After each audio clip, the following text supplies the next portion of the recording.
Who could forget? Yes. That brought us so much joy.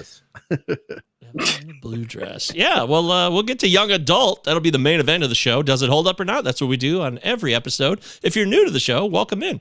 We also have done things that are beneficial beyond just the show itself. We have a Patreon, which is now live, and you can find that by the show notes.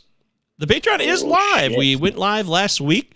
We just did our second recorded, not up yet, but our second 10-minute topic, which was Travis's original idea, which is a fun idea where rotates between the three of us, and we have no idea what the topic is. We just show up, and for 10 minutes, we talk about it. You talk about 10 minutes about anything. Like, who picks the topics? Take turns. Take turns? Round robin. I'm definitely getting on a Patreon, for sure. All right. Oh, boy. Patreon. Well, I mean, we should give it to you for free. You're our old friend, but we'd love our non-friends too to join up on the Patreon, and you can find that in the show notes. I got the link here. I can put it in the live stream as well, which I will do momentarily. But just take a chance if you want to get more involved with the show. We're going to be doing those 10-minute topics. We'll also have movie reviews that we need to post. There's going to be a lot of ancillary bonus material that is movie related and non-movie related, right, Travis? So it's going to be fun. I go so far as to say that if you're if you're a patron, you are our friend. We'll be on Discord and everything, talking with each other. You can look at our faces as we talk about more stuff. Get on board. Check out our faces. That's well said. Nice job. You said it better than I could. I will let you know that you can also email the show anytime you want. I already mentioned that. And a 5-star rating and review. Still welcome, even if you are a patron. If you've never reviewed the show, we've had many reviews recently over the last 6 to 8 weeks that we would really like to say thank you for. There's some really kind ones. Thumbs up, 2 thumbs up, as Ebes would say. So we thank you very much for those reviews. Very kind of you all. Truly appreciated, yeah. Yeah, they are. Yeah, we had a whole a glut of reviews that came in recently. A glut. Yeah. A glut, yeah. Gluttony, mutton. And Brian, have you ever had mutton? I have never had mutton in my life. At least knowingly, anyway. I could have eaten mutton. I had no effing idea that I just ate mutton. But an MLT when the mutton is nice and lean. Have you guys eaten mutton? Anybody here eaten mutton? What the hell is it? What is mutton? I have no clue what it is. Can't say I've had mutton. Kind of meat. Is that some sort of eating Chester A. Arthur's face?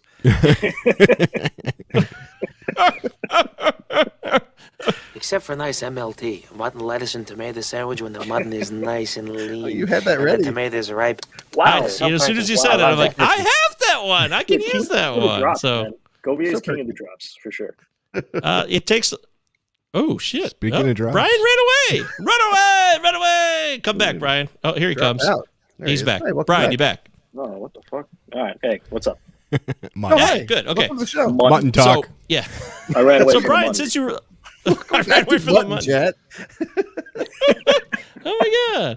So, Brian, since you were last on the show, anything you'd like to update us on movie-wise? Do you feel like the film industry is in a good place today, or any overall commentaries on film?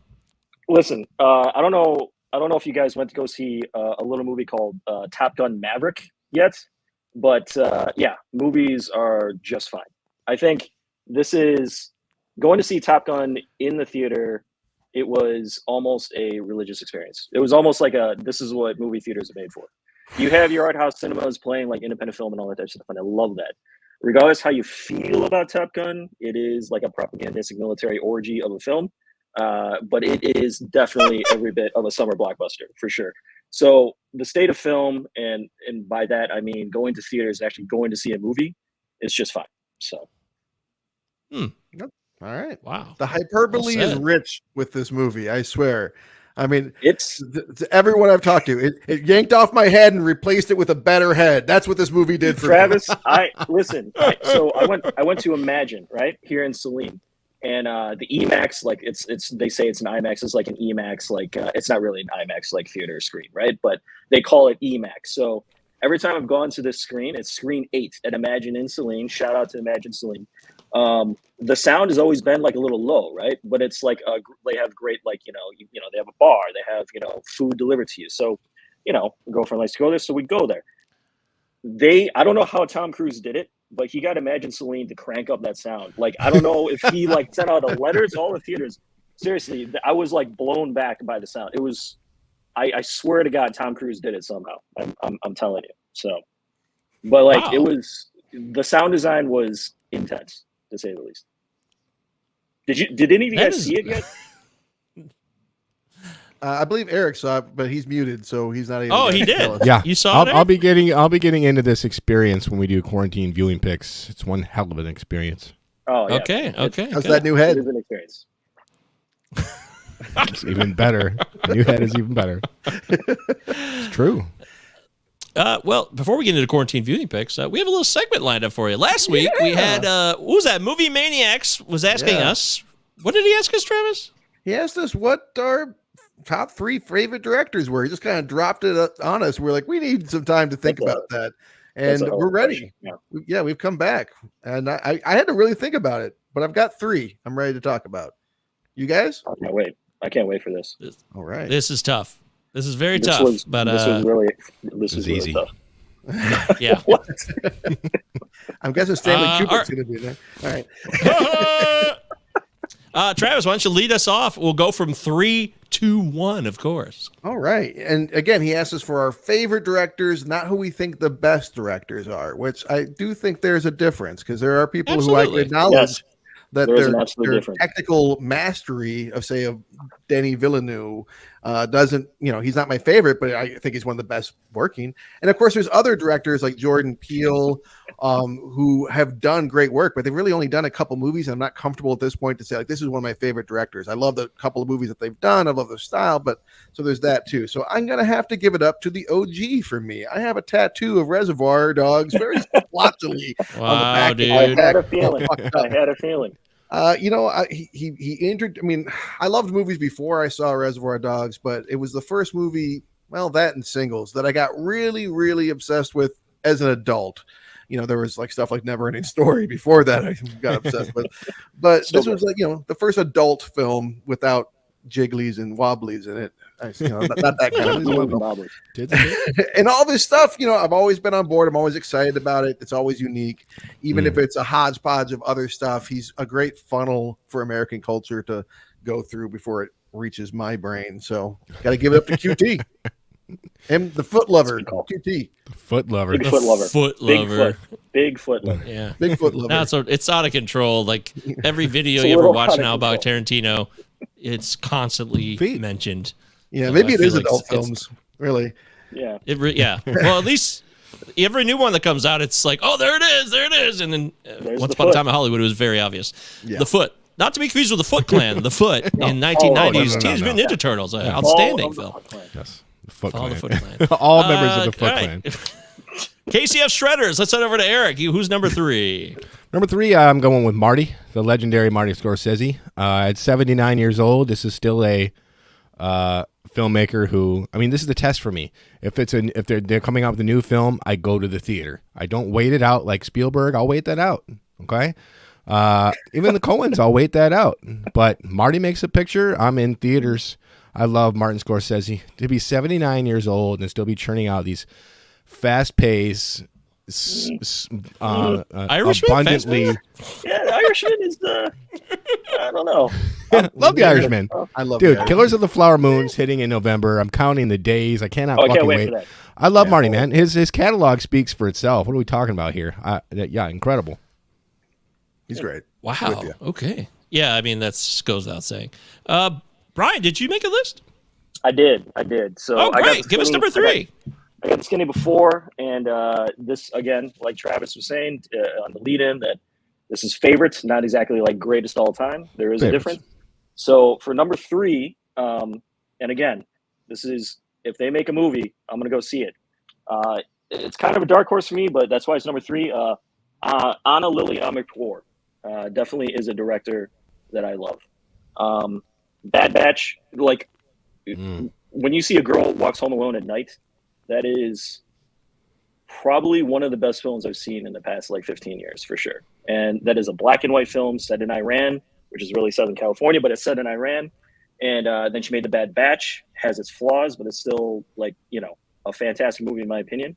And I'm really looking forward to the Mona Lisa and the Blood Moon still isn't out yet, as far as I know. But she makes a movie. I'm definitely there. So she's my third favorite director on this list. Wow. I got the opportunity to meet her here in Chicago. She brought the Bad Batch Oh, really? to the Music Box Cinema, and like I had no clue what to expect from this. And it's just so fun. It's like George Miller meets It's out there. David Lynch. It's fucking way out there, but really interesting movie. Yeah, cool director for sure. Wow, dude. Okay. I don't even know what you said there. Everything that Brian said there, I didn't know what any of it meant. It's that person's name or that movie. Nope. I don't know anything. I'm going to have to go back and like research all that later. Check out A Girl Walks Home Alone at Night. There's some distortion too. So like between, no idea what you said, but I bet they're wonderful, whoever that person is. Yeah, we're having a slight audio problem. Brian, if you want to double check your audio in the moment while you're in between, because you're too good to sound this bad. I'm not sure what it is, and we're all hearing it. We love you so much, and you're such a people. I don't want people to miss out on what you have to offer. So maybe just double check the settings, and in the meantime, I'll go to my number 3. Now, this is a tough call here. There's so many that I adore, but I think I'm going to go number 3 is Cameron Crowe. Wow. Yeah, he barely makes it because, times have been tough, but what he's already done for me, I don't expect will there be another time in my life or our lives where Cameron Crowe makes a movie that I have to go see immediately? No, I think that could be over, but I'm not also basing that on like a movie I have to go see. I'm just basing on my favorite directors of all time, and Cameron Crowe will make the cut. I mean, some of my favorite movies, Almost Famous and Say Anything, Alone, Singles. I mean, these are movies that are iconic to me in my life. So it was close and it was tough, but you made it, Cameron. Congratulations. Even though you made Elizabethtown.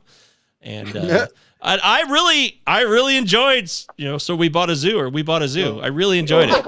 I did. I totally did. Elizabethtown sucked, but We Bought a Zoo was awesome. Aloha? We Bought a Zoo I would made me contend cry. Elizabethtown is better than We Bought a Zoo, but that's just me. We Bought an Onion. I could see that. I could see you saying that. Aloha. Yeah. We bought a what? What's the sequel? Onion. Oh, an onion. We bought an onion. Yes, I can't wait. I'll be there. Travis was number 2. I'm surprised. I had to double check. This person who's next on my list has only done 5 films and 1 series, which is a little less than it feels like. But every film he's done, I've just fucking loved. Slither, Super, both Guardians of the Galaxy. Suicide Squad is one of the best superhero movies I've ever seen, and The Peacemaker is top notch for me. I just love Peacemaker so much. James Gunn, I almost made him number 1. I just love everything this guy has done. I'm a huge James Gunn fan. I'm putting him at number 2. That doesn't shock me at all, and I'm glad to hear that he made the list now. That's good news. Eric Bransham, moving into number 2. Yeah, Stanley Kubrick is my number 2. Of course, this is favorites. I mean, little guy named Stanley. I'm beyond inspired by the legendary Stanley Kubrick, mostly for I just respect the fuck out of an artist of that caliber that just is so concentrated on getting what they want, and he wasn't, by all accounts, like a really like overtly pious, mean individual per se.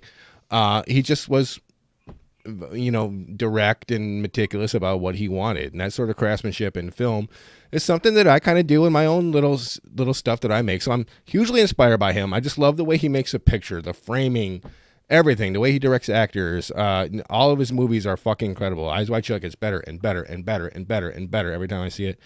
I love Stanley Kubrick so much. I just wish I could have gotten one more movie out of him. So yeah, that's my number. AI doesn't count. No. God, that's so Spielberg. Not even funny.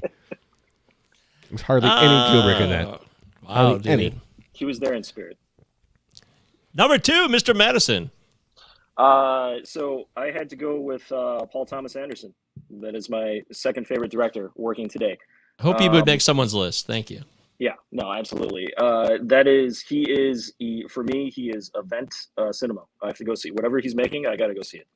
Whether I like it or not, that's another question. But if he makes a movie, I am there to see it. Yeah, so Paul Thomas Anderson is number 2 for me. I feel like the whether I like it or not matters. So He was Well, up for high consideration for me. He made one of my you're gonna favorite be movies, there. but Yeah, you're gonna be there in the theater to watch whatever he's making. Yeah, for sure. even if you have to walk out of Inherent Vice like I did 10 minutes in. that's why I wasn't in theaters It was for a tough Phantom watch. Thread. I made it all the way through, and it was. Oh God, I'm still not exactly sure what the hell's going on in that movie, but anyway. Okay. Well, Travis, number 1. Let's see. So number 3 was who? Quentin Forgot Tarantino. already. Number 2 was Gun. Who's number 1? John Carpenter, man. I gotta give it up to John Carpenter. Oh, great shit. call. Everything. I mean, I haven't seen The Ward. Great call. I haven't seen the Elvis movie. There's a couple I haven't seen there, but every John Carpenter movie, to me, he's got that what I think of as like the Springsteen element, where it's like, hey, you're doing something kind of basic, but at the same time, it's just so fucking good. I can't take my eyes off the screen no matter what you're doing. I love me, John Carpenter. Gotta give it up to the master. It's a great call. Yeah. Just watched a retrospective on Big Trouble in Little China. It's one of my favorite movies. So Carpenter wouldn't make make the list, but that movie is one of my favorite movies. So John Carpenter, Dang. The Thing, it goes on and on. Good stuff. Great call. Great call. I like that. Number 1, Eric. Is it obvious? Quentin Tarantino for me. Oh, yeah, wow. there's no. I mean, Where's no your two tattoo? ways about it. Yeah, Quentin Tarantino, all-time favorite. It's two things. It's like you can feel so much his passion and love for movies while you're watching the movie, and he's super talented, super meticulous, knows exactly what he wants, gets exactly what he wants, and it's just so much fun. And the movies, except Hateful Eight, which I do not like at all, just Love that keep movie. getting better and better and Love better. Can't stand it. I love that movie more every time I watch it. Wait a minute. Is it your least? So it's your least favorite? Oh, Tarantino for film? for sure. Really? Oh God, yeah. All right. Wow. But yeah, I love Quentin. I cannot wait for his last movie. It's unbelievable. Oh yeah, Star Trek's gonna be amazing. That's funny. That's a good one. It'd be funny if everyone's number 1 was Quentin Tarantino. I could see a world where that actually happens, but I'm glad it's not. Brian, number 1. Well, I can't really zig or zag here right there, but since he already picked it, but yeah, Tarantino for me is also number 1. Wow. You know, that's there's honorable mentions too as well. I won't get into it because it's cheating, but yeah. So Tarantino is definitely number 1. He's on his last film. He's always said, rather, kind of cocky at the time, but still, it rings true. Like if you put his like films up against anybody else's, like his best 10 against somebody else's best 10, which is what's going to be his best 10 anyway. It stands up, man. I can't really think of anybody else's like best 10 that is better than Tarantino's. So He has a much longer run than most of them. Most of them have like 4 or 5 at the most. exactly. They're really good, and then they go downhill. Yeah, and Hateful Eight is still. I don't know what branch you're talking about, but anyway. But Yeah, that's so good, man. But yeah, he's when it's all said and done, I think it's like his is going to be tough to beat then. So, Guys, am I crazy? Did I skip over my number 2 when Brian got into PTA? I feel like We've only heard Cameron Crowe from you, I believe. yeah, right? Am I not? I just want to make sure I'm not crazy because I was That's like, it. I swear No, I like, didn't it's say. all Crow for him. That's it begins and Oh, ends. Crowe. 1, 2, Cameron 3. Crowe. Crowe. No. Good. Okay, so sorry. So I'll give you 2 and 1 then. I'll knock them out. All 2 was so 2 for me is Alexander Payne. I love Alexander Payne's shit. movies. You do. I love Call. Yeah. Sideways and Election are 2 of my favorite man. movies. Those 2 What a alone. That gets the job done for me. And I do enjoy the other films to a lesser degree, I admit that. But those 2 films are so fucking good that I just love what he does. And he also, he writes with his partner, Jim Taylor. And I just love his sense of humor. It's good stuff. And that's right up my alley. So and I'm not trying to be contrarian here. I mean, Quentin Tarantino could be in my top 3. He's that good. He really is. It's fair to say that. But my number 1... And it was wants to be representative, like Travis said, of myself, a personal list. My number 1 is not PTA. I love PTA. I mean, 5 years ago, before Inherent Vice, it was hands down number 1 all time. Number 1 all time. For Boogie Nights and band Magnolia. Yeah, Punch Drunk Love, which I saw in theater with Brian back in 2002. But number 1 for me is Paul Verhoeven, man. I love Paul Verhoeven's movies. Wow. Did you zag? You just zagged. Holy I mean, I really love him, though. I really do. I love RoboCop. That's all-time classic. We all love Troopers. RoboCop. I enjoy Star Trek Troopers, but Total Recall is so good. And his 2006 movie, Little Black Book, I love that movie. I've watched that movie many, many times. Not a fun movie. It's about the Holocaust, his experience in Holland, growing up in Holland, and the point of view of World War II and the Holocaust. So, Oh shit! it stars the girl from Game of Thrones. I can't remember her name. Carice Van Houten. Maybe I did remember her name.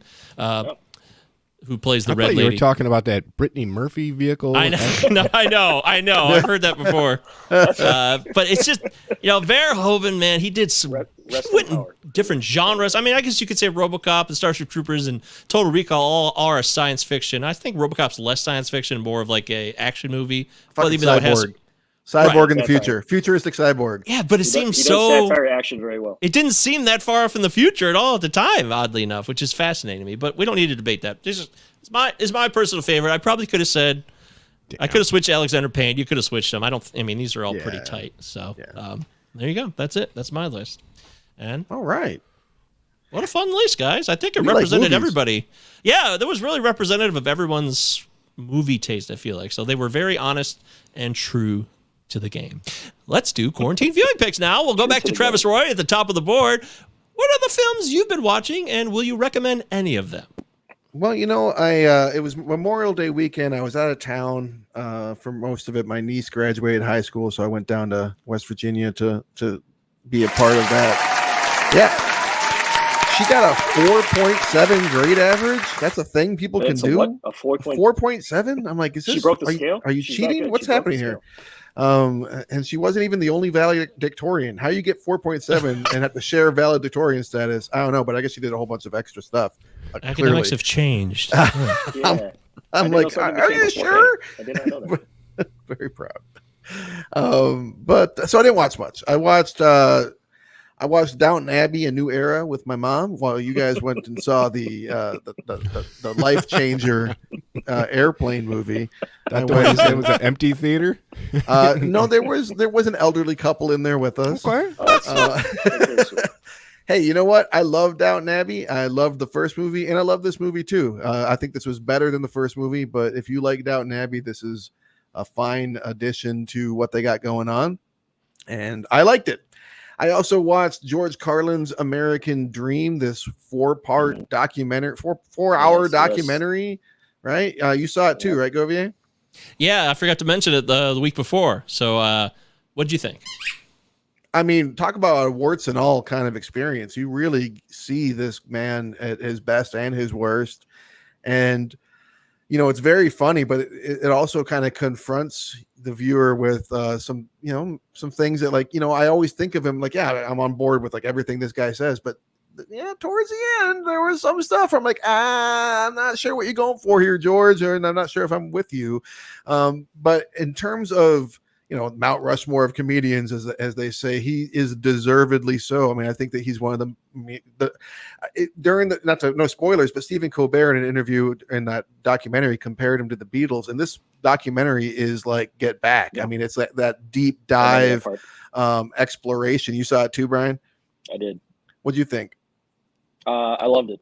It was it's a complete life without being self-serving. Yeah. Yeah, I think that's a good way to put it. I would agree with that. Yeah. And I don't think there's a self-serving bone in ever in Carlin's body. So I think that's. Oh no! Well, his daughter might say something other than that, but but I mean, it's I don't know. I think it was a fair and balanced doc, and it showed everything. Well, I think Apatow should get credit. He's doing a really good job making these comedy retrospectives. Yes. This is becoming his thing now. Yeah. He really loves comedy and comedians, and he's clearly the guy to do these kinds of things. I think this is the best comedian documentary I've seen since Bill Hicks' The American, which I also love. It was really good. And then what else did I watch? Last but not least, I watched Young Adult. Oh, the first 3 episodes of Obi-Wan Kenobi. Are you guys watching? Oh, dude, I haven't seen it yet, man. I'm afraid. I've got some thoughts. I've got some thoughts on that. I haven't seen it yet. My thoughts. Can I leave for 5 minutes? I could leave for a minute. if you want to. My thoughts. And I'll be brief because we're only 3 episodes in, but I'm a little underwhelmed. My expectations may have been unfairly heightened. a friend of mine who is the quintessential Star Wars guy, more than anybody I know. Yes, Eric, even way more than you. This guy is obsessed. This guy loves Star Wars. And he was like, this is fucking great. This is really good. And I'm like, I'm hearing all these great things. And I sat down and watched it. I'm just 3 episodes of being underwhelmed. And also like some really big things, key moments, reunions happening. I'm like, sitting on my couch in the middle of the day, watching it on my dirty TV with like the sunlight streaming in. I press pause. I got to take the dogs out, and I come back to it's like this is so fucking blasé. We I got thoughts. There's all sorts of shit, but I mean, the Leia is freaking annoying, and the chasing Leia losing Obi-Wan in that city is one of the most comical chase sequences I have ever seen in my life. It's like she did not lose you. You let her go into that alley. That's the only possible explanation of how she got away from it. But anyway, it's ridiculous. It's also heartbreaking. It's very heartbreaking to watch this so far. Yeah, it's like a really, it's like someone didn't even try. Yeah. Wow. Okay. Wow. Eric, that's a sour note. You want to chime in on it before we? Well, I'm done. I was bored. I've never fast forwarded through any of the Star Wars Disney Plus series. I've loved all of them. Just fast forwarding through a fucking Obi-Wan TV series, and you got Ewan McGregor. You got these incredible sets. It was like it just felt like product. It felt like content that they had to put on in order to keep the theme parks running and the shareholders happy. That's all it seemed like. Is Favreau involved in this one? I don't know. No, he doesn't write. Think so. I'm sure he produces back like creatively, but like he doesn't write. He doesn't do it. It's just so limp. There's nothing on the screen. Yeah. Well, is it fair to say, without seeing it, that maybe the follow-up episodes will bring it home? There's a few more episodes. I'll watch them. I think there's 6, right? There's going to be 6 episodes. Fuck, you're right. We're halfway through it already. Yeah, we're halfway through it. So, and we all know what it's leading up to, because if you've seen the trailer, you know exactly what's going to happen. Yeah, and I don't even know if that's going to save it at this point. So I loved the idea of the sacrifice that Obi-Wan made to stay on Tatooine forever, never be able to leave the planet. That was his cross to bear. Now he just gets to keep going on adventures at the drop of a hat. Dumb. I think this stupid show stemmed from the line of "Help me, Obi-Wan Kenobi, you're my only hope." How does she know that Obi-Wan is out there? Well, we'll just do this bullshit, and then here we are. Where, you have a Princess Leia who is, I don't know, 6 but acting like she's 14, and it's just it's fucking annoying. But anyway. Oh man, dude, and I'm sorry, I've said it. I joked about it in a text, but we've got the most famous sought-after Jedi in the universe wandering around these busy planets looking exactly like Obi-Wan Kenobi, not even being inconspicuous or anything. Yeah, just cutting up a slice of fish. Fuck. And by the way, how does the foreman not know he's cutting up that fish every single time at the end of the show? Yeah, dude. Come on. Yep. He just has to look over and be like, hey, what are you doing? that kind of gets cutting up that fish for? That gets one of my main problems is that it's not just the kind of, there's some problematic casting, I think, like in that they're not doing great work. And I think that there's, some script issues, but also like there's stuff happening where I'm like, that doesn't make sense. You went down that hallway. She went down that hallway. You were supposed to meet to each other, but instead you're somewhere fucking else. Did you fly? Did Darth Vader fly?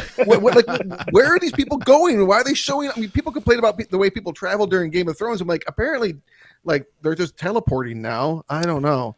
Yeah. All right. We'll see what happens. Yeah. Man, I feel so lost right now, and I haven't even seen anything. I can't wait now. I'm really excited. I'm making it a priority now. Eric, you're in control of the board. What, Travis, was that your final call? Yeah. Brian, I've been for the past 2. I haven't been to I went to see Batman. Before that, it's been 3 years since I've been to a movie theater. 3 years of bliss, because the movie theater experience for me is a nightmare. People talking, dudes crunching on nachos in my ear, so much stress and anxiety. So I've been loving being at home, being able to watch these films in the comfort of my own home. But when I saw Top Gun Maverick on Saturday, it was a life-affirming experience as far as movie theaters go. It was like church. It was like a super church. Like that type of energy. God bless Tom Cruise for delaying this like he did. This has to be seen in theaters. And I'm not even a huge Well, Top Gun fan. Like, my wife is a big Top Gun person. I'm just like, yeah, whatever. It's 80s cheese. I walk out of the theater fucking blown away. This is one of the best action movies I've ever seen in my entire life. So well written, so gorgeously directed. The energy, it's like classic 90s Jerry Bruckheimer, bone crushing, like face off fun that I'm not used to seeing from characters that aren't wearing capes or holding lightsabers. It's what I've been missing for so long. Yeah. Loved it. Yeah. It's obvious. Yes, you did love it. Yeah. God, it's so fucking good, man. It's so good. Brian, you can go ahead and chime in now since it came up. What are your thoughts? Well written. I don't know. I mean, it's there's some it's an action popcorn summer blockbuster, right? So it's not exactly Shakespeare. There are some scenes where I was like, I don't know, but it is all about like I don't know. There's how they shot it, like when you see them in the F-18s, like doing the practice runs and all that, like. It seems dangerous because it is them in the planes, right? It's just like the same thing with the original Top Gun. The Iceman scene and all that, the heart of the film, that was great and everything. But let's get back in the goddamn planes. They get back in the planes and it's fantastic. I loved it. So let's complete this mission somewhere in this nondescript country. Let's do it, man. I'm here. Oh my God. Don't say Russian. That just reminds me of that terrible Nintendo game. God, it sucked. It was so impossible. You couldn't land on that aircraft carrier ever. Impossible. No one ever has. Connecting the gas in the next level. Oh man, I couldn't connect to the gas machine. Sorry, Eric. Go ahead. Yeah, I want to see it again. Okay. Stranger Things 4 is out, and it's going pretty good so far. It does like. One part of it's really good, which is all these horror aspects. It's classic 80s horror. Talk about John Carpenter. There's a lot of that in there. And then, the writers are kind of running out of ideas when they have to, this isn't a spoiler because it happened in season 3. Well, this might be a spoiler. No spoilers. Let's put it this way. Did you see season 3? Yeah.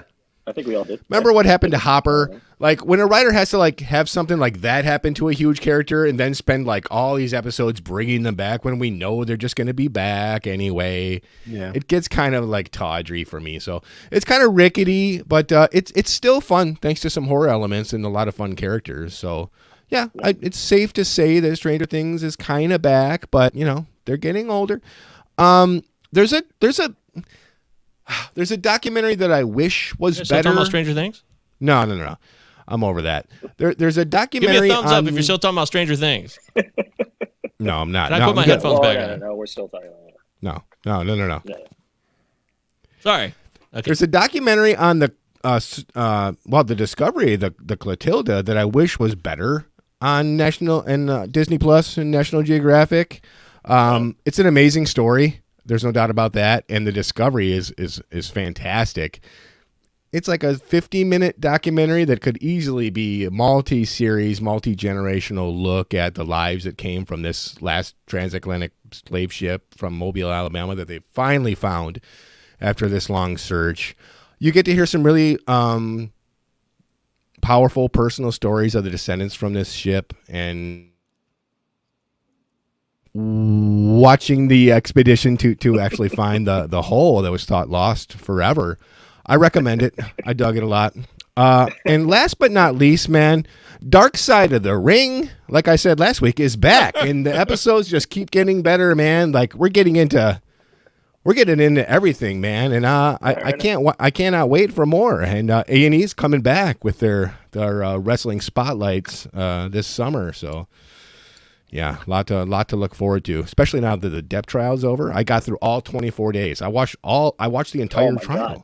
What? This had to have been 100 hours that I watched. Why? Why did you watch it? I don't know. I just kind of got sucked into the minutia of the court and all the little things about it. I don't know. But now it's over. I'm just like, oh, okay. Well, moving on with my life.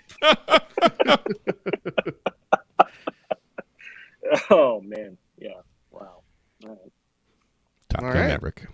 That's it. Eric Brancham. Thank you for your service. Sure, no problem. Your Top Gun 2 service. Let's see. So yeah, I watched that Carlin documentary. I thought it Fascinating, fantastic. You know, he's in the all-time. He's in the history of this country, like it says. You know, he had a Supreme Court showdown. That's awesome. So not only was he a great comic who made a lot of money and made people laugh, he actually made his mark on a country in a beneficial way, I think. So good job, Mr. Carlin. I enjoyed it just as much as the Gary Shandling doc. For me, they're both right there equal. The Shandling doc is really good. Yeah, because I love Shandling more than Carlin. In fact, I think George Carlin. This is just a quick side note, but he represents this fascinating character and where we are in today's country, because people from both sides can adopt him for things that are current today. And it's really weird. There's almost like George Carlin, who, though he was very much trying to be this guy who, believed in our rights and, anti-war and a lot of things that are wrong with our government and our country, is actually given rise to a sect. You could make the argument in our country today, like some of the QAnon stuff and all those type of shit. They would see things that George Carlin says and take to them, which actually to me is fascinating, because it also means like, hey, maybe we're not as far apart sometimes as we realize, because he kind of is this center point for two divergences in this world. And I'm not saying I'm pro anything. I just think it's fascinating. There could be like a whole story about him in a different way, about who he was and the things he talked about. You could do a whole different documentary outside of like his bio life. So that's all I would have to say about that. What's QAnon? No, I'm kidding. To experience such blissful ignorance, dude. What is this QAnon? Well, what's the deal with this QAnon? Who's Caden? I watched. I hadn't seen it, and it reminded me what a big deal it was in my life. I hadn't watched it in forever. Don Bluth's An American Tale, 5 the original.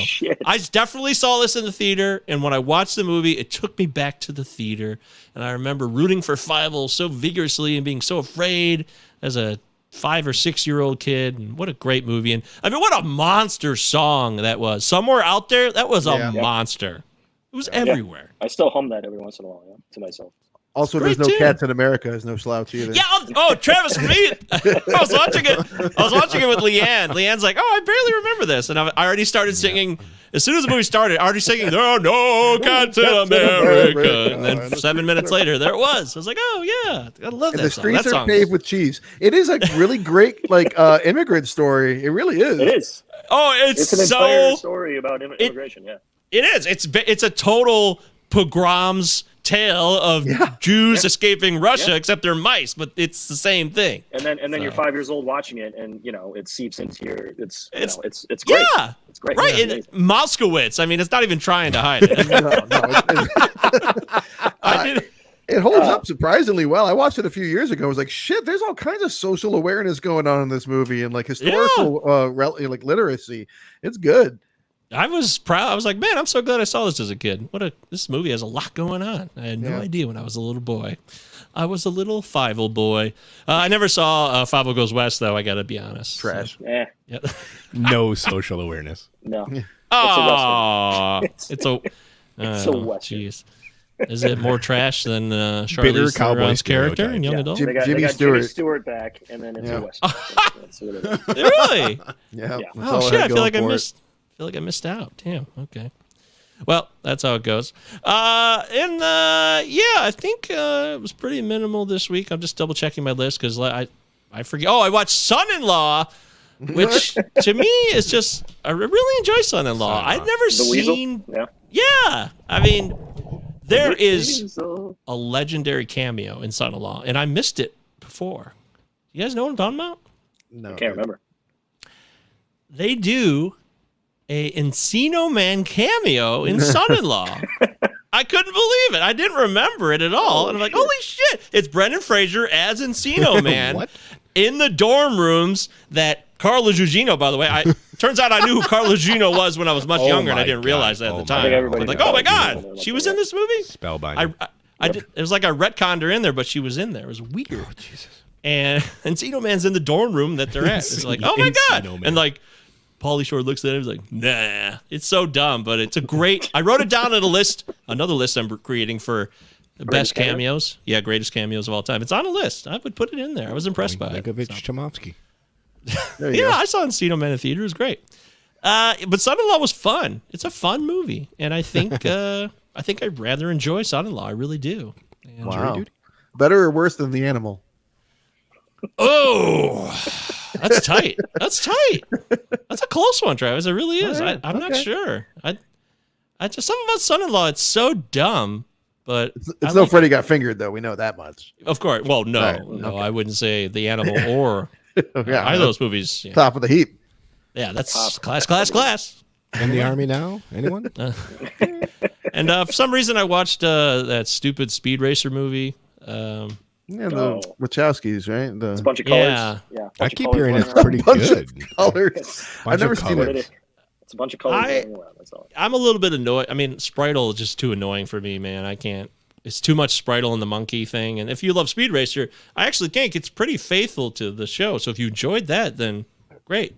And he does, I would say he looks just like Speed. It's a real, it's a solid casting call. And Christina Ricci looks just like the girl character, which I don't remember her name. So it got shit on and it totally bombed at theaters. But yeah, Eric, it's not got terrible. resurgence.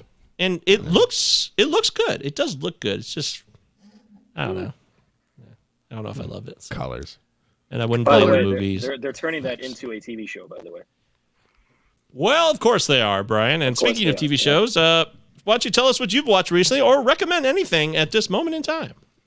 Oh man.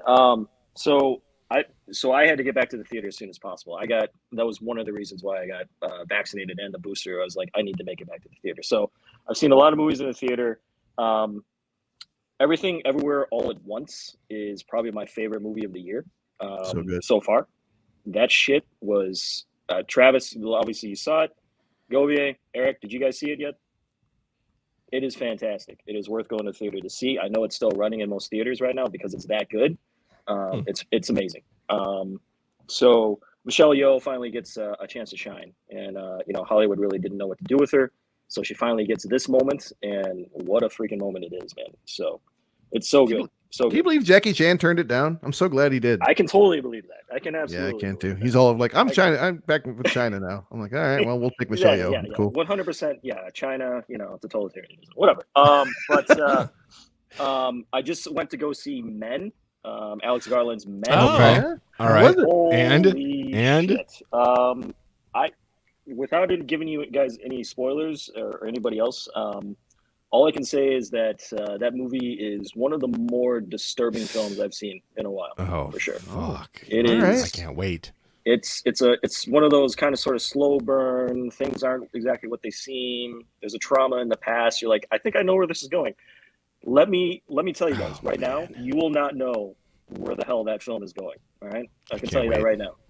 I was in the theater. I was by myself too. By the way, the entire theater to myself. Nobody was going to see Men this weekend. Oh, I went to the theater. I'm in there by myself watching it, eating popcorn, and by the final 30 minutes of this film, I put the popcorn aside. I was just like, all right, we're just gonna get through this right now. And I can't wait. It's fucking weird. That's all I can tell you. Of course, Top Gun 2. We'll just kind of sort of just go right over that. We've already gone over it. I finished up Severance on Apple TV. I don't know if you guys watched this show. So fucking awesome. Hearing great things. It's so good, man. If anybody has any days at their day job where they're like, oh man, this feels a little monotonous, watch Severance. All right, that show is like my spirit work animal, if you will. Yeah. So It's like a dystopian picture, but it's now. It's so now. Yeah. It's not trying to be the future. It's like, hey, you live in a dystopia. Enjoy this TV show. it's the most amazing, simple sci-fi setup of all time. It's a fantastic idea. I can't believe it hasn't been done yet. I started Carnival Row on Amazon Prime. Okay. All right. Yeah, it's okay.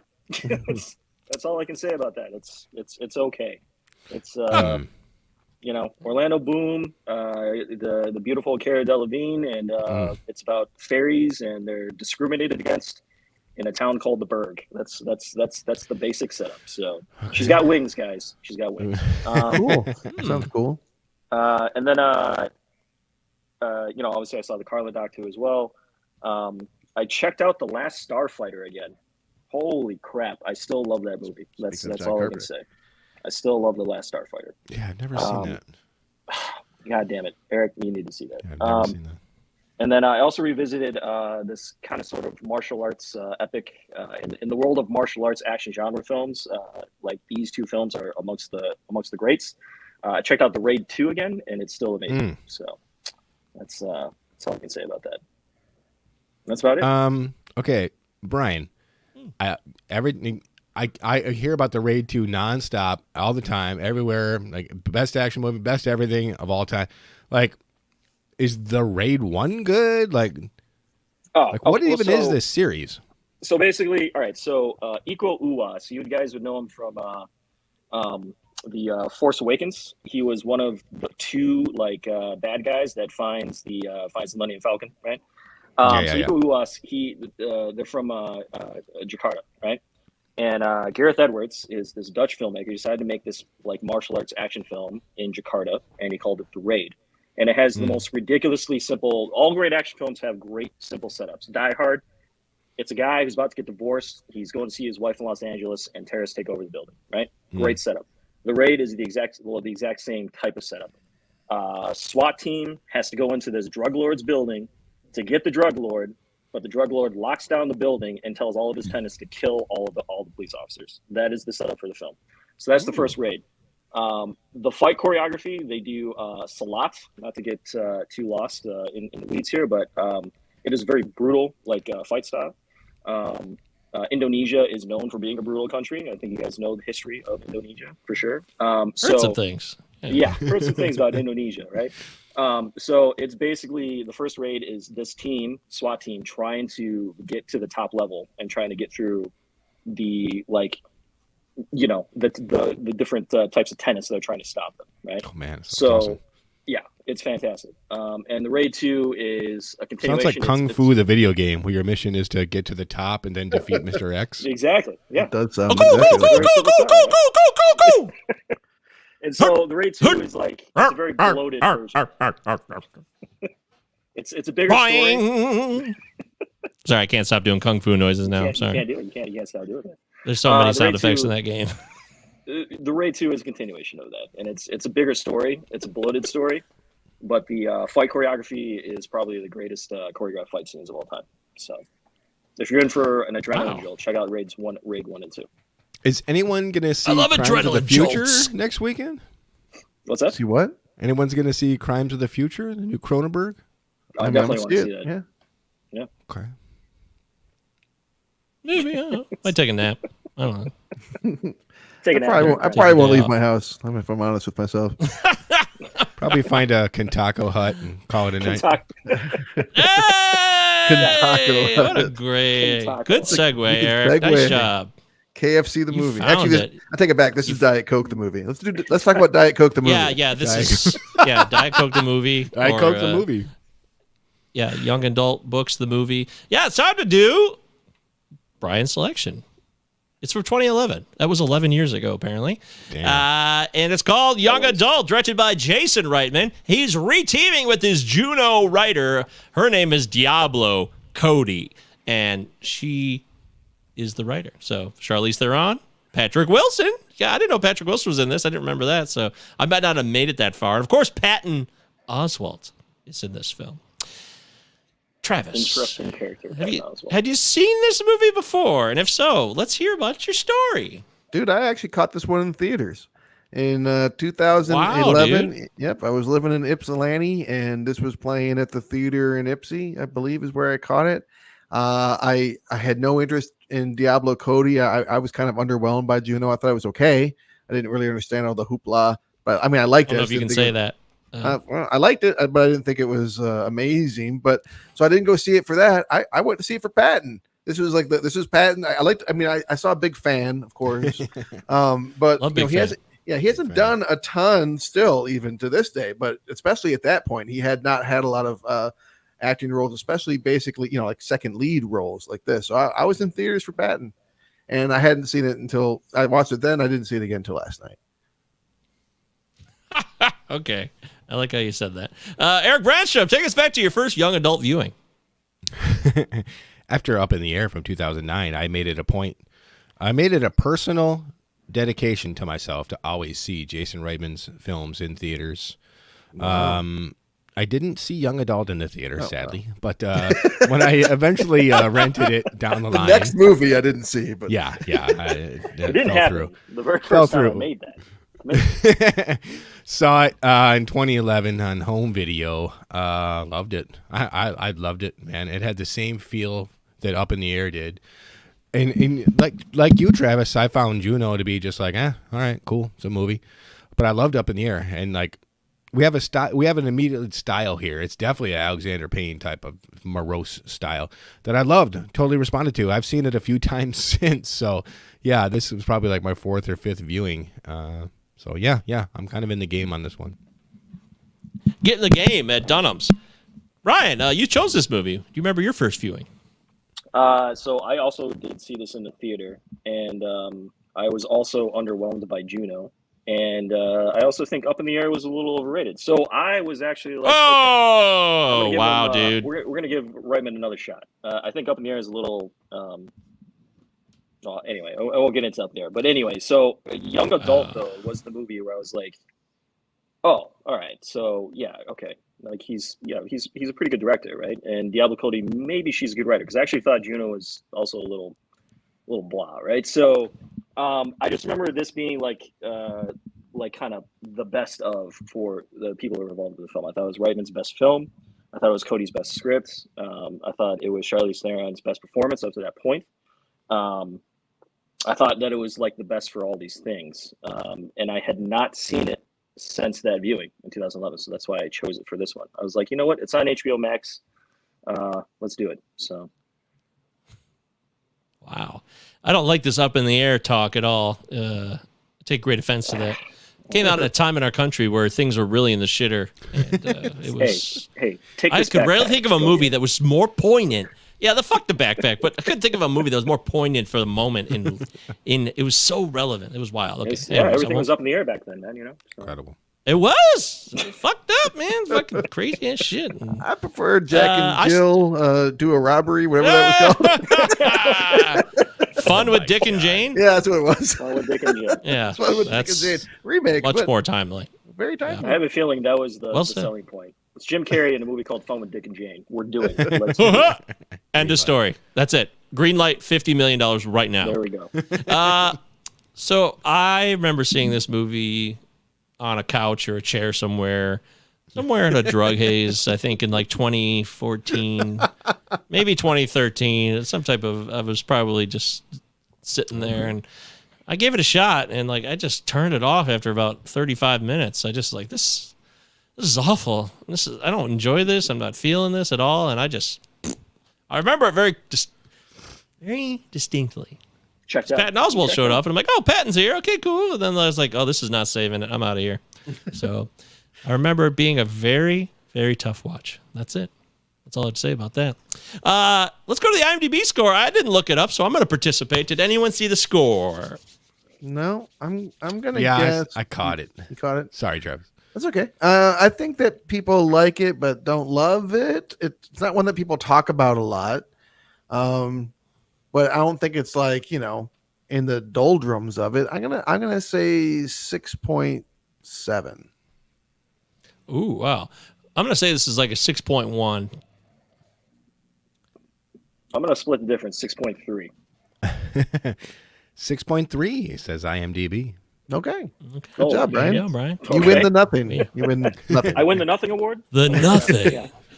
You win No, the that nothing. would be something. This was nothing. Nothing was there. You All right, win a wolf talking to you through a hole in the wall.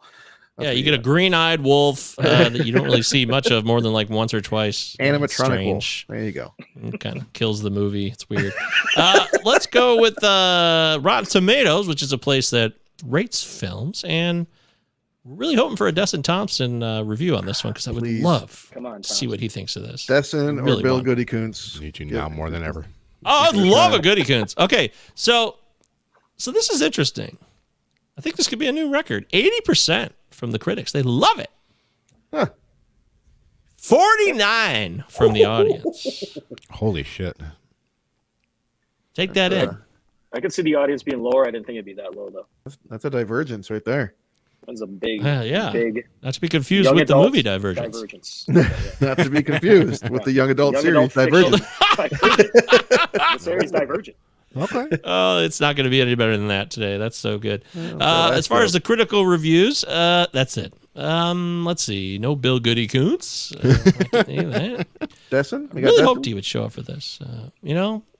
I'm hoping for a Desson. In the meantime, let's hear from, how about Josh Larson from Larson on Film? Okay. Everyone knows Josh Larson. Sure.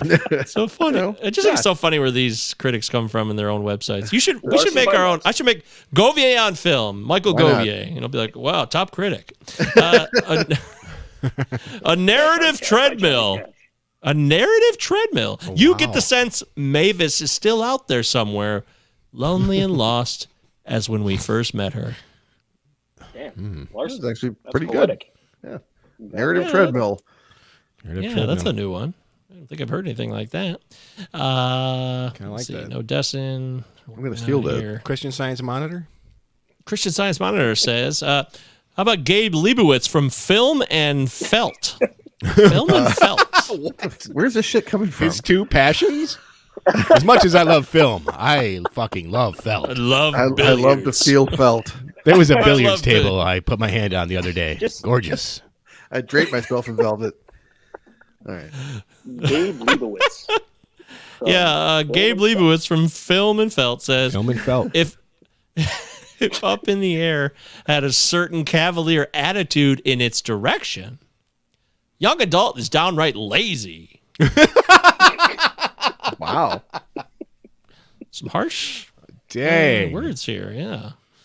Cavalier. No, I didn't know that Up in the Air was cavalier, but okay. It's safe to say he felt no emotion while watching the film. Intriguing. How about, still not finding any Destin. How about Wesley Morris? He said on December 15, 2011, the movie doesn't weigh that much, but it has a kind of point blank piquancy. Piquancy. Why? Piquancy? Piquancy. Piquancy? Piquancy? What's a piquancy, Kenneth? What's the piquancy? Yeah, but it has a kind of point blank piquancy that has gradually seeped out of American comedies, which now are mostly going for broad, topical gags that rarely venture into the relatable shadows of human behavior. Whoa, someone got a little purple prosy, but okay. Oh! Bill Goody Koontz! Goody Koontz! What a break Goody for us. Koontz. This is fantastic. Okay. This was December 15th, 11 years ago, in 2011. Bill Goody Koontz said, Reitman makes bold choices with the story. Not all are fun to watch in the moment, but they add up to a satisfying portrait of a woman off the rails. Someone we can laugh at even when we're horrified. 4 out of 5 stars from Goody Koontz. Okay, Bill. I dig it. Good to have you, dig it. Bill. Good old Goody Koontz. Well done. It says a lot about, I thought, I would have thought Goody Koontz would not like a film like this. So I guess we're learning more about Bill Goody Koontz. So Yeah, every day. every day. Peeling back the layers of Goody Koontz. Believe it or not, Roger Ebert was still alive for this. Roger wow. said, this is like 2013, I think he died. As I absorbed it, I realized what a fearless character study it is. That sometimes it's funny doesn't hurt. Okay. Yeah, I mean it's a dramedy. It's a black comedy, right? It's not trying to be funny the whole time by any means, but it's not trying to be overly serious necessarily. Sardonic. Yeah. Sardonic. I like that. Yeah. It's Okay. sardonic. Don't you think? little too Okay, sardonic. yeah, maybe a little too sardonic. Okay, so this woman is deplorable, right? Well, she's in the basket. She's in the basket.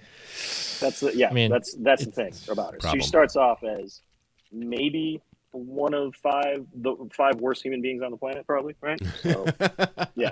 Well, I mean, it could be worse, way worse. I mean, her biggest crimes is like she's just kind of lazy, she's depressed. She's not fucking Pol Pot here. I mean, she could be a murderer. Addicted to Diet Coke and reality television. Yeah, she bangs. She leaves a guy in her bed. I mean, that's she also zips that dog bag all the way up. Not even a little breathing room. They gave me a little bit of anxiety. Right? It's constant abuse of the dog. She neglects the dog from the start. The dog clearly pisses and shits on the balcony, the same place it gets its food. A lot of problems. She doesn't even say goodbye to it when she leaves.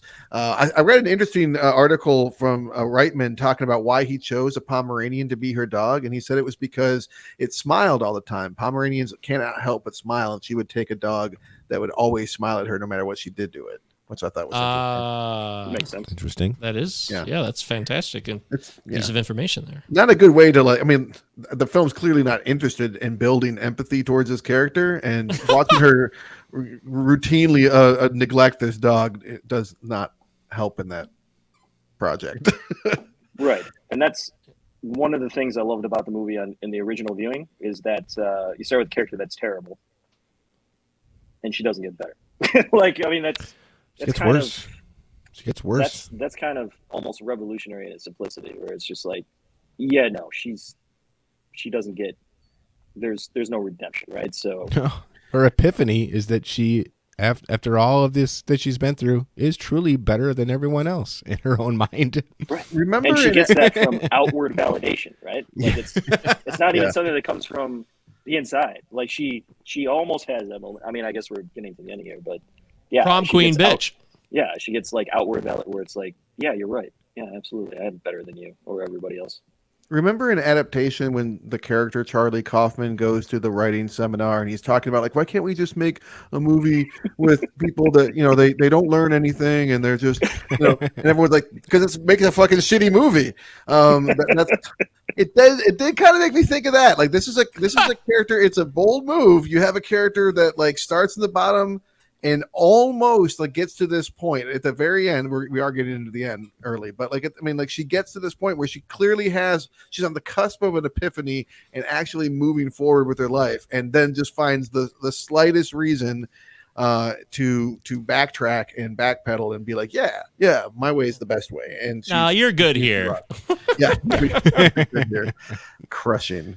Oh man. Okay, so that's why it was a slog for me originally. It's like, why do I want to sit through this woman?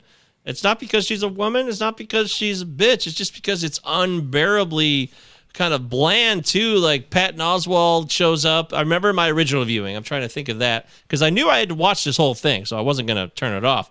That was part of the reason why I was able to get through it, because back then I'm just like, why am I watching this movie? I'm not laughing. I don't find her musings or her brief narrations, which basically shadow for her own life, as clever or interesting. And 35 minutes in my original viewing, I just like, why am I watching this? Because I'm not having fun. I'm not scared. I don't feel anything in particular except like, maybe I'd like to go elsewhere right now. Wow. I also love the fact that it opens up and she has quote unquote made it, but she lives in Minneapolis. I mean, it looks like a train yard. That's her backyard. Like she's on the balcony, like her nice condo, but the view is shitty because it's Minneapolis. And anybody listening from Minneapolis, I apologize, but your city sucks. But anyway, but that's true. Minneapolis. She made it. Like her town, like the people in the town think like you made it to Minneapolis, but it's like it still sucks, right? So I mean, right. I mean, the allure of the allure of the big city, like everyone can relate to that. She's not in New York City. She's not in Los Angeles. She's not. It's kind of a bizarre choice. I mean, it has Prince, I guess, but it's other than that. Oh, come on now. It doesn't seem totally 2011 to me for people to be impressed by someone making it all the way to Minneapolis. It's just I could see that maybe in an older picture, but that didn't quite line up for me. Although it was funny. That's funny. An interesting point. Maybe the Teenage Fan Club gave it away. That was where Diablo Cody was coming from. So I'm to talk about Teenage Fan Club. I listened to the concept like 500 times a day.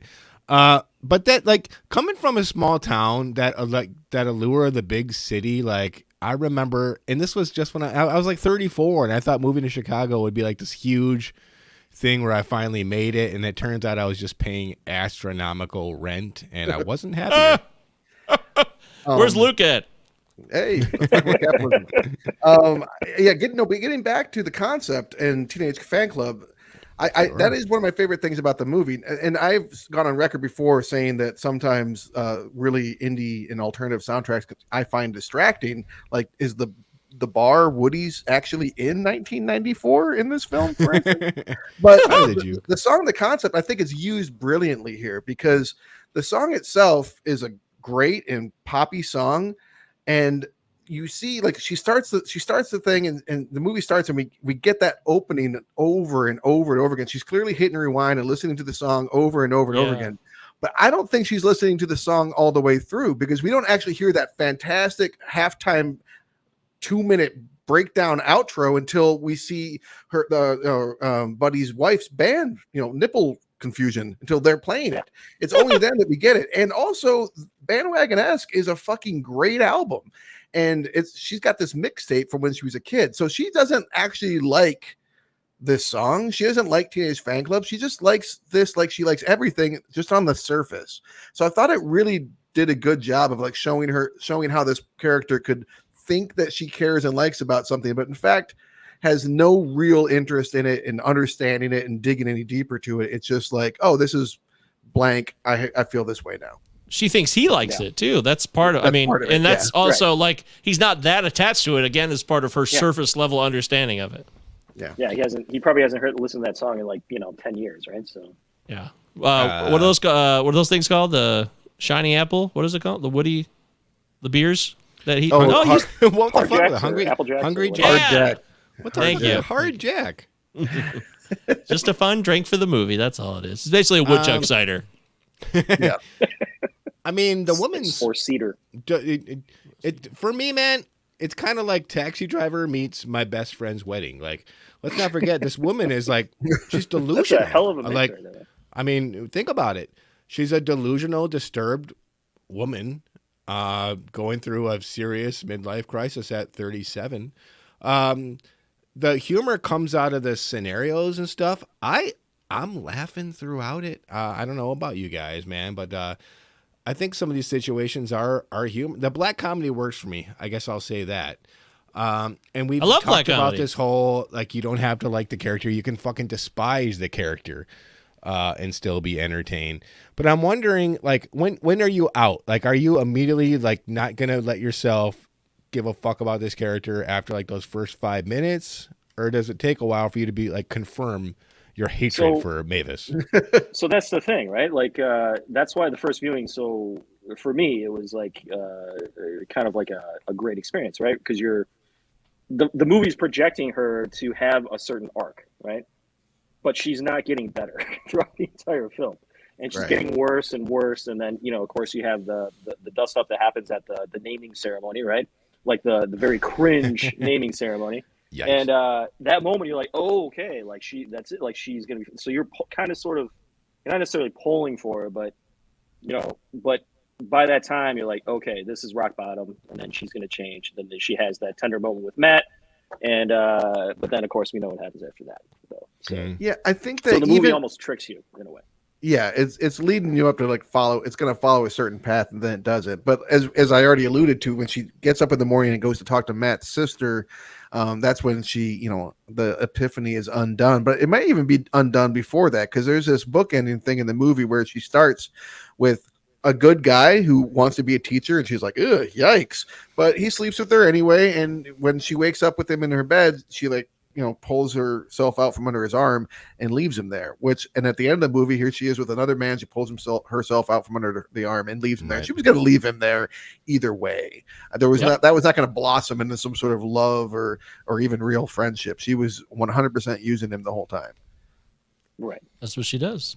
Yeah. And she's, this is a really great effort on the movie to fool me, So when she goes, they see nipple confusion that night, and she tries to get him all shit-faced, and she does, and she technically kisses him, and he's involved, but the babysitter breaks it up, and she's so pissed the babysitter ruined it. which was very frustrating for her. But then he calls her up. He's like, yeah, come to the naming ceremony now. When he sobered up, he would have been no way in hell he would have called her up. But I was pissed about that. But then they got me back by showing later on that it was this woman who absolutely wasn't jealous of her at all, actually felt terrible for her, and was empathetic to her situation. The wife of Patrick Wilson's character, which I really dug as a writing concept for this film. I was like, that is well done. And for this viewing, I'm glad I stuck around for that.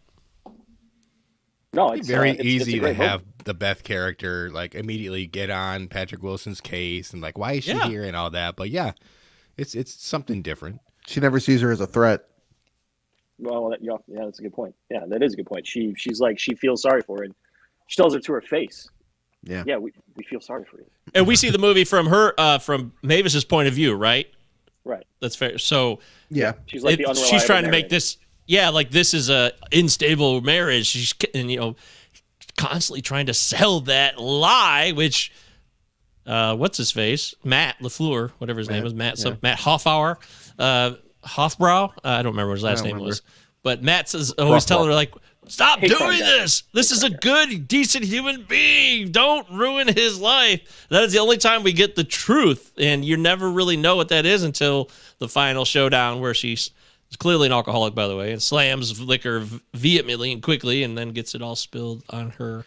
Wonderful. Which, she tries to tell her family that she is an alcoholic. Right. The family that she doesn't even tell she's coming into town, and they just blow it off. And you do get a lot there. I think it's really fascinating. One of the things that I didn't notice the first time I saw it is that when she walks in the house after her mother like drives her there, her father gives her a one-armed hug and keeps one hand in his pocket. Oh yeah, hey, like we used to work together or something like that, So she definitely there's a lot happening with her family. The marriage picture. I mean, the marriage. You're divorced. Fucking weird, by the way. Yeah, so her parents are doing a shit job. And one of my favorite lines in the movie is uttered by the mom when she's like, "Well, the wedding wasn't a failure. You remember the tiramisu?" And I was that's funny. That's pretty goddamn funny. There's these like bizarre underwritten opportunities to make you sympathize with Mavis. The whole like trichotillomania thing I don't think is handled very well, especially in Lou with this character who's pulling hair because of probably boredom and fatigue and frustration, anxiety.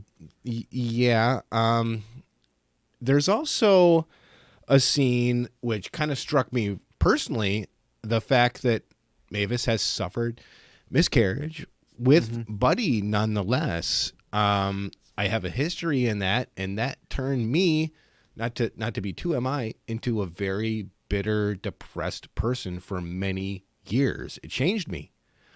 It made me despise babies in commercials. It made me despise my friends that were having children.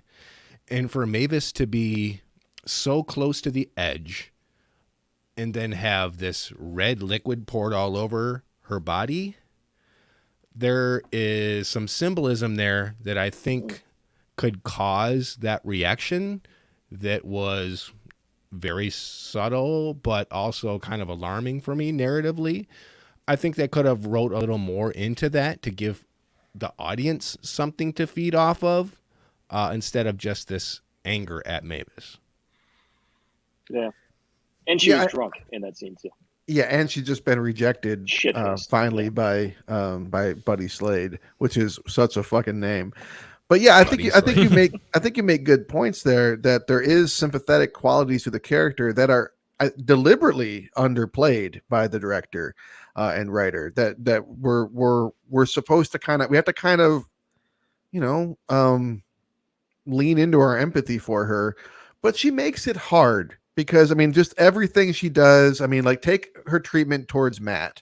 She wants to drink all of his special liquor and give him shit when he tries to protect it.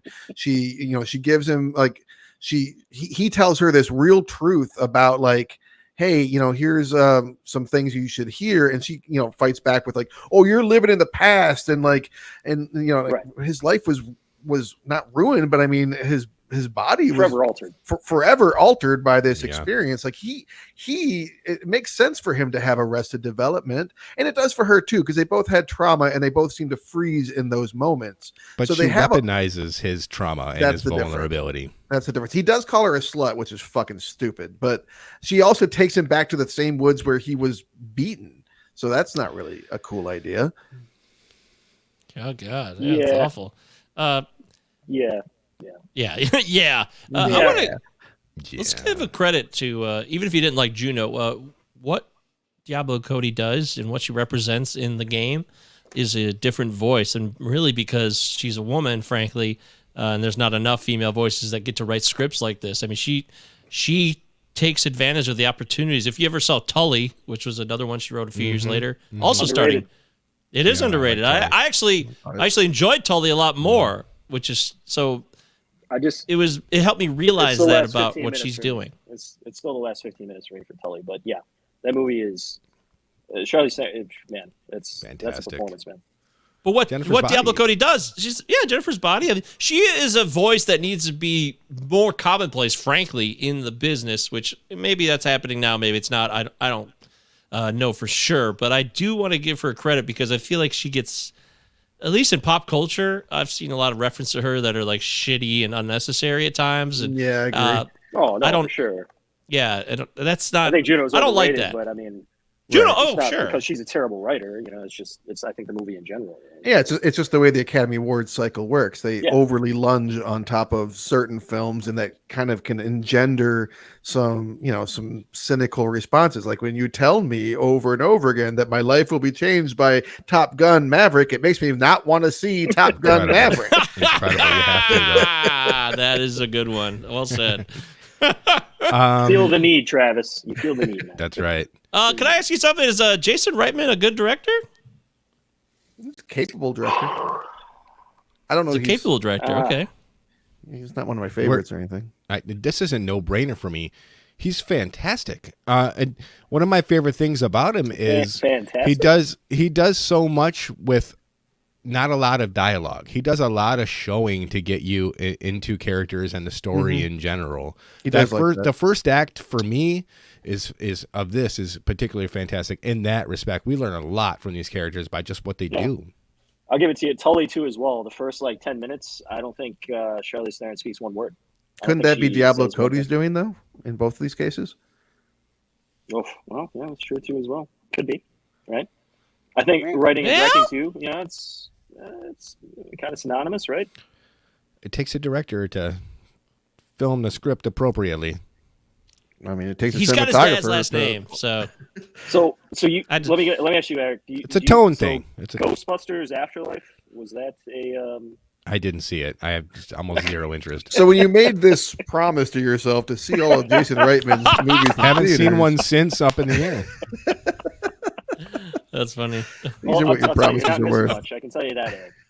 You are not missing much when it comes to Ghostbusters Afterlife. But yeah, is he a good director though? Oh. I think he's I don't know. I honestly don't know. I really don't know.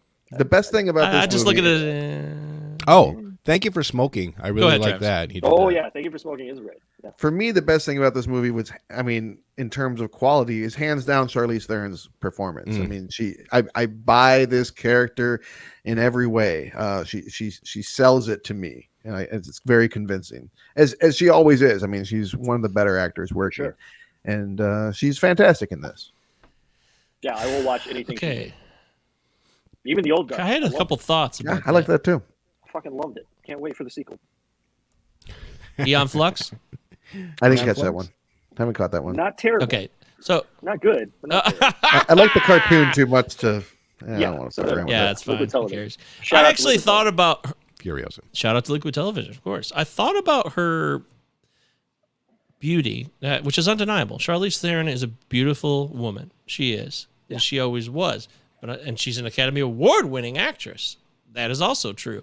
And I thought about that for this role. I just had thought, and it did come up in my mind while I was watching this movie, that like maybe someone else could have been better fit for this role. I'm not pissed about it. I'm not going to argue it really. I just came across in my mind. I know that she's supposed to be someone who relied on her physical beauty, though, to get to where, or to be who she is. So that's key part of the film. And maybe I didn't really catch on to that until that certain point in a film when I had that thought prior. But it just crossed my mind. Are we talking if about it didn't cross somebody anybody else's?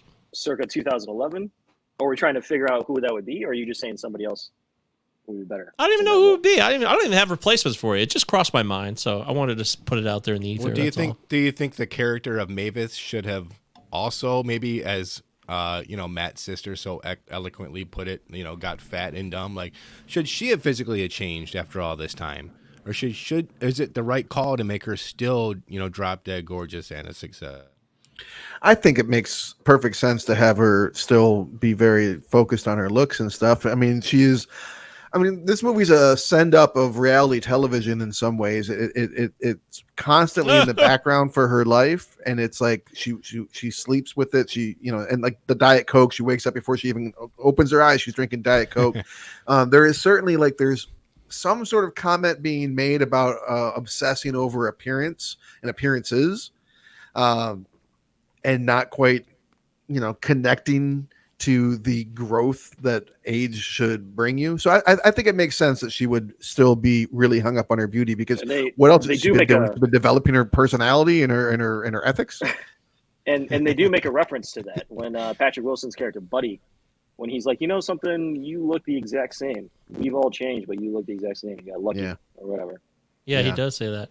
And by the way, Patrick Wilson, perfect for this role. He's just ideal as this guy who may have been a little bit of a, everybody's reckless, a little bit of wild in their early days, and then he settled into his life as a simple man who doesn't get to sleep much. He's a zombie. Oh, man, he doesn't get to sleep because he's such a good dad. And he buys a drum set for his wife.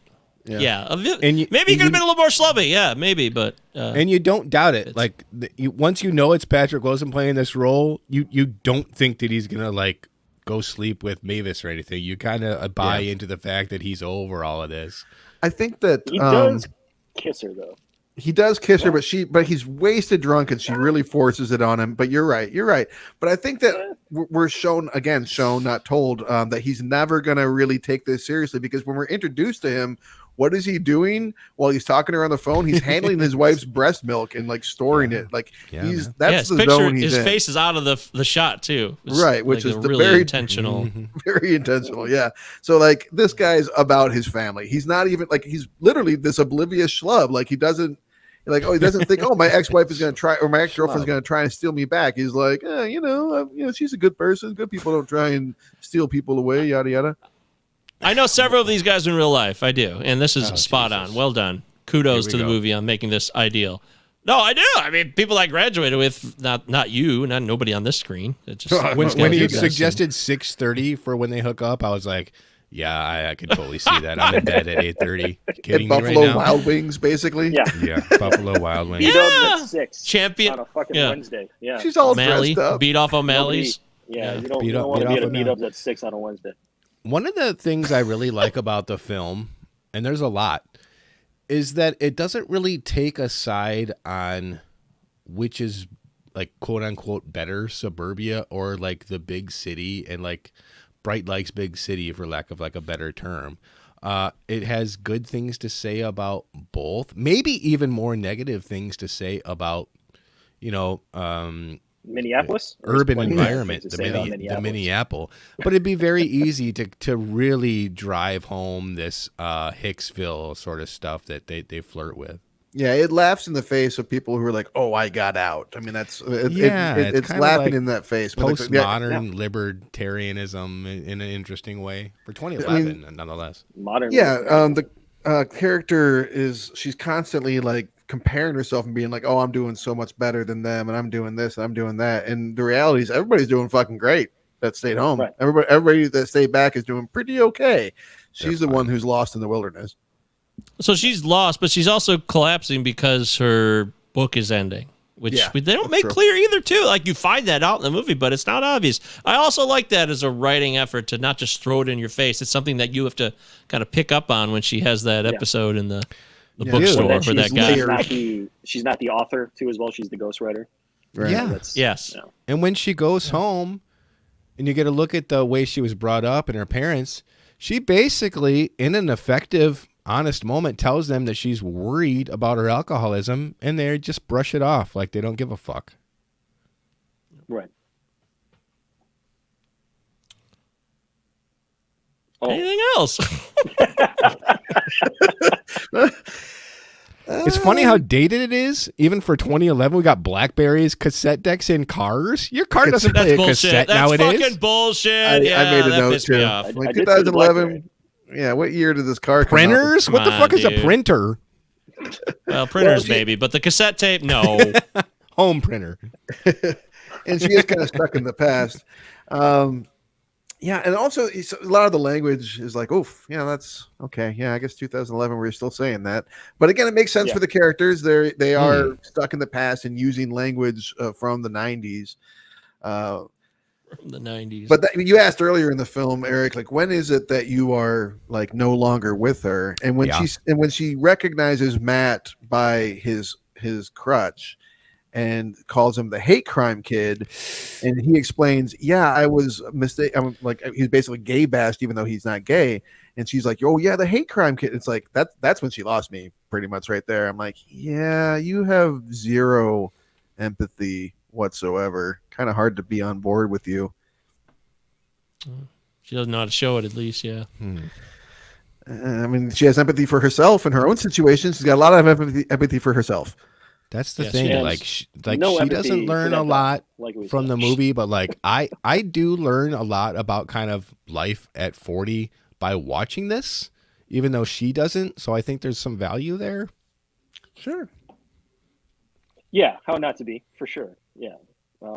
But she's like the extreme example of that, right? Where, yeah, that's a very extreme example of what not to be when you get to 40 or 35 or whatever. Guys, ready to break this down? Yeah. Yeah, I Well, think mean, so. anything else? We're almost I an hour mean- and a half in. I thought we'd go a little bit longer since we kind of got into some other stuff first, but we have kind of covered most of the main points, I feel like. How's your dick? How's your dick? Not good is the answer. That's solid exchange. Not good. Solid exchange. Yeah. Oh, boy. Not But good. it's sad. Also sad. I mean, He I'll pisses him I'll off. go because I It's do very, like very the film quite a bit. I've seen it like 3 or 4 times. I don't know, man. I don't have to like the character to be enjoying what this story is, which is a story about someone with a very intense emotional problem. I give props to Diablo Cody for writing a female character that is not very, very far from perfect without having her change at the end. I mean, you don't see a lot of that in 2011. And it's played beautifully by CHARLIZE Theron. And I think the film gives you a really good lesson that she doesn't learn, that I learned, that it's difficult for a lot of people to be happy just based on their nature. My therapist tells me to jot down 5 things that I should be happy for every night, even if they're the same things every night. And it helps me. It helps me not take my life for granted. Mavis absolutely takes what she has for granted. And I can learn a lot from someone like that who is very nostalgic like I am, very sentimental like I am. Is this Homewrecker the movie? Yeah, absolutely. But I think there's a dark humor that worked for me. And I think it's shot well, soundtrack kicks ass, replacements, Dinosaur Jr. And I have fun with it. I like it as a character piece. I think it holds up. Oh. Oh. Oh. Anybody else feeling motivated? I'll go. There he goes. Remember those Memorex cassette tapes, those yellow and clear and pink and blue things? I remember seeing that in the movie and being like, fuck yeah. Yeah, I remember those.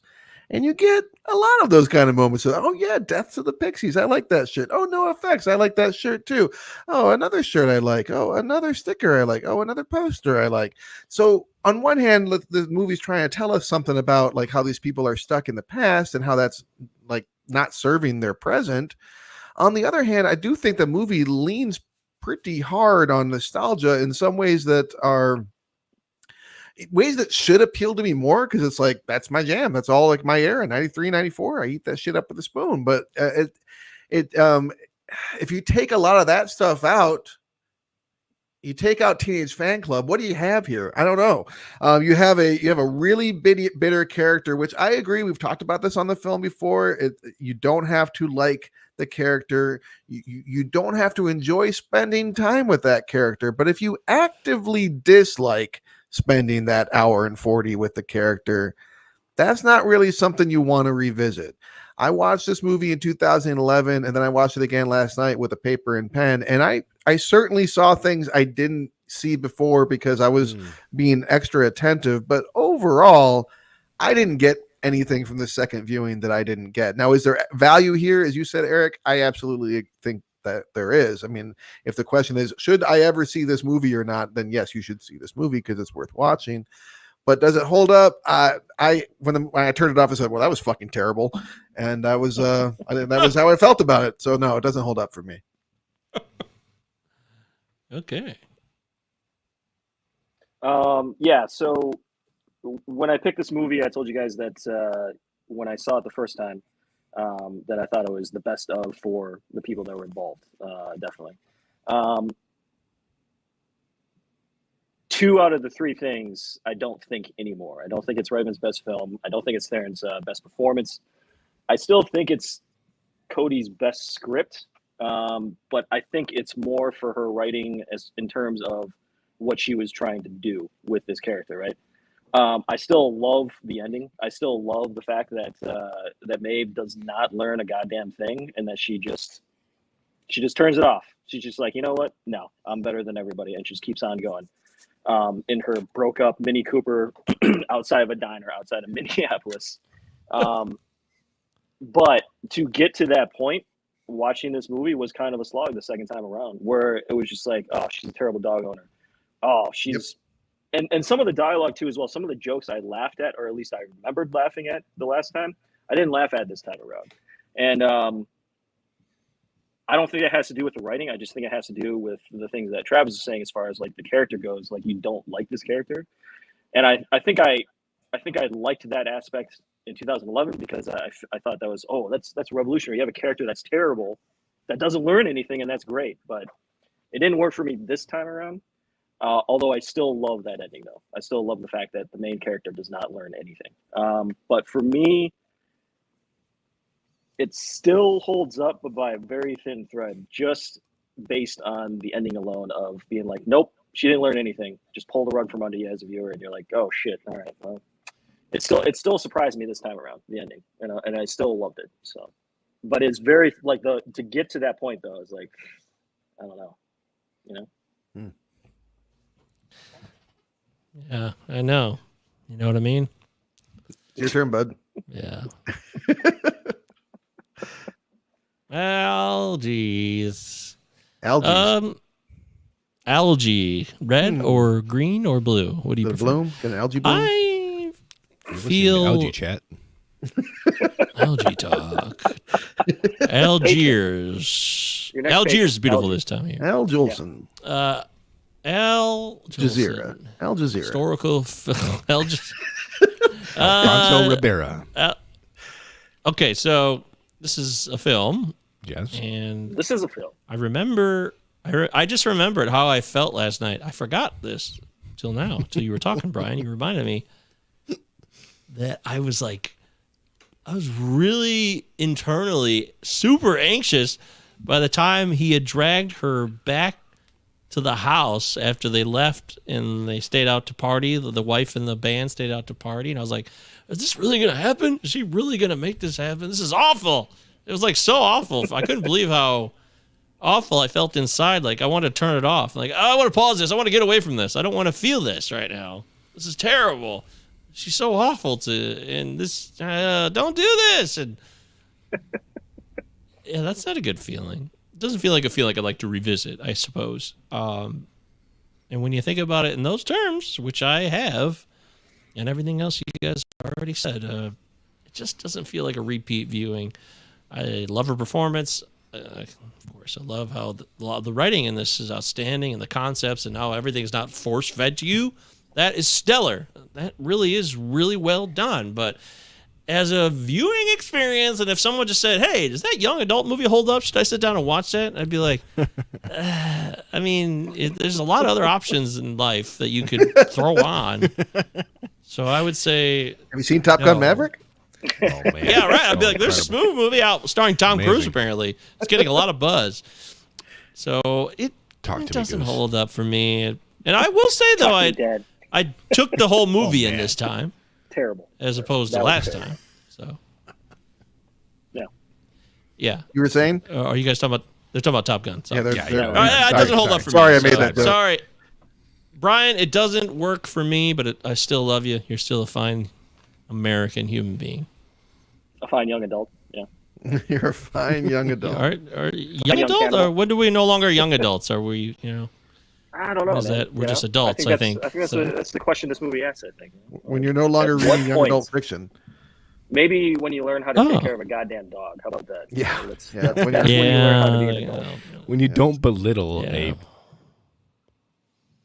Keep us in suspense. For giving you silverware or something. I bet he. Well, there it is. Brian Matteson has chosen young adult. It didn't hold up, but that's okay. Brian can take it. He doesn't take it personally. And, draw. He's going to go on with his life. It was a draw. 2-2. Oh, it felt like it didn't hold up. Oh, it was a 2-2 draw. Okay. The draw. That's just me. I'm writing. Positive draw. See, I'm the unreliable narrator. I'm just like Mavis. I'm just, hey, I don't know what the fuck's going on. You're my moon and my stars and my galaxy. All right. So next week, it'll go back to the beginning. Travis Roy will select a film. Travis Roy. I'm going to go back to the beginning. You selected it before we went on the air. Yeah. I really struggled with this one this week. I think I basically considered every movie. I just couldn't really land on anything. But I kept on thinking, like, dude. I kept on thinking I should probably pick, a Ray Liotta movie, which I didn't. We're not doing a Ray Liotta movie. We didn't talk about Ray Liotta. I know. We should, though. But because this great legendary actor has passed. But that said, there wasn't anything I really wanted to revisit. I looked at its Operation Dumbo Drop didn't cross your mind? We already did Killing Them Softly. Yeah, which is probably my favorite performance of his right there. And I thought about even just fucking going for it and doing Goodfellas, but I just maybe another time. What we're gonna do instead is we're going to look at a director that we have not looked at yet, a very famous man by the name of Terry Gilliam. Oh, we're going back to 1981. 85. Wow. Time Bandits. Oh man! No, not Brazil. Time Bandits. Time Bandits. We're doing Time Bandits. Fuck it. Time Bandits. Yeah. Time Bandits. One of your favorites as a kid? Yeah, I liked it a lot as a kid man. too. And I have not seen it since I was a kid. I haven't seen it in 20 years, I think, at least. Yeah, at least for me too. Fucking Time Bandits. I don't believe I've ever seen it. So, all right. Well, it's a good one. Strap in. You're not. Yeah, we'll see how you feel if you don't have nostalgia for it. If you've never seen it, I love Terry Gilliam though. So, this is the one that really put him on the map. It wasn't Jabberwocky, that's for sure. I thought you were going to say Adventures of Baron Munchausen or something. I love Adventures. I don't need to revisit that one because I fucking love that movie, and I don't know what I'm talking about. Obviously, Monty Python put him on the map, but I mean, Time Travelers did kind of escalate him into like this next level of directors, I think. So we'll talk about that next week. That's what we will do. That's how the show usually works. We talk about whatever we decided we were going to talk about the week before. That's how it works. That's basically how it works. You've heard the show. Yeah. 5-star review on Apple Podcasts and Spotify. Make it happen. Make it so. Please. We really appreciate it. It's just a real quick thing you can do, and you can change the lives of 3 human beings. Also, we have a Patreon, which is live. It's in the show notes. You can find the link in the description. You can click on it. You can also find it, which we'll have in our bios for the social media, which we probably need to do, which I don't know if we have done that. But we will, I promise. We swear, it shall be done. And, that's pretty much it for this week. But let's say goodbye to Brian, who came by, and he talked film with us. And he gave us the film that we talked about today. I think you should all know who Brian is. Brian knows film as well as any human being I've ever met in my life. He lives it, he breathes it, and he knows more about it than I do, frankly. And I admit that freely. So, Brian, anything you want to say as we say farewell to you? No, thanks for having me on, guys. You know, this is always fun. I was honored that you guys invited me back for a second time around, and look forward to more shows. I'm definitely going to be listening next week. Time Bandits, it's going to be badass. I don't know, Warriors in 6. That's all I can say. So there you go. Yeah, I'd be surprised if the Celtics won. I agree. Yeah, Travis. Pizza, submarine sandwiches. Awesome. Matteson, thank you so much for coming on, dude. Love you. Love having you on. It's really good to see you. I'd like to see you in the flesh again someday outside of this box on my Let's not do it's it. going to happen, you sexy bastard. It's going to I happen. hope so. I hope so. But thanks for coming on, man. In appreciation of Brian's appearance, I'm going to resurrect my Michael Keaton impression that made him laugh so many times in high school, as this film centers on that. Here we go. All right, look.